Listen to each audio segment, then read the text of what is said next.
ملک بھر سے سرکاری وفاقی ملازمین کا احتجاج کا آج دوسرا روز ہے۔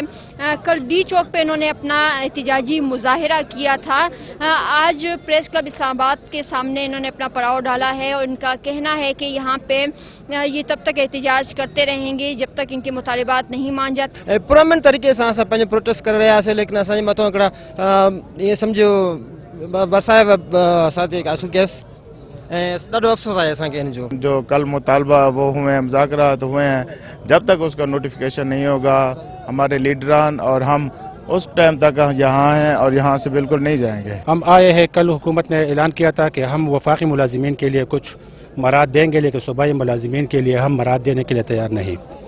وفاقی ملازمین کا جو نمائندہ تھا اس بات کو ماننے کے لیے تیار نہیں تھا۔ ہم اس امید پر یہاں بیٹھے ہیں کہ انشاءاللہ حکومت اس بار اپنی وعدہ کو ایفا کرے گی۔ آج ہمارے ریاست مدینہ کے جو والی ہے، جو سربراہ ہے، انہوں نے اپنی تنخواہ میں تو 600% اضافہ کیا ہے، کیونکہ انہوں نے خود ہی کہا تھا کہ میرا 2 لاکھ میں گزارا نہیں ہوتا ہے، اپنی تنخواہ 6 لاکھ بڑھائی ہے۔ ہمارا ان سے یہ ڈیمانڈ ہے کہ ہمارا یہ جو تنخواہوں میں اضافے کا ہے یہ فوری نوٹیفیکیشن جاری کیا جائے۔ آپ نے سنا کہ ان کا مطالبہ ہے کہ جب تک ان کی تنخواہوں میں اضافے کا نوٹیفیکیشن ان کو نہیں مل جاتا تب تک یہ اپنا مظاہرہ، اپنا دھرنا یہاں پہ جاری رکھیں گے۔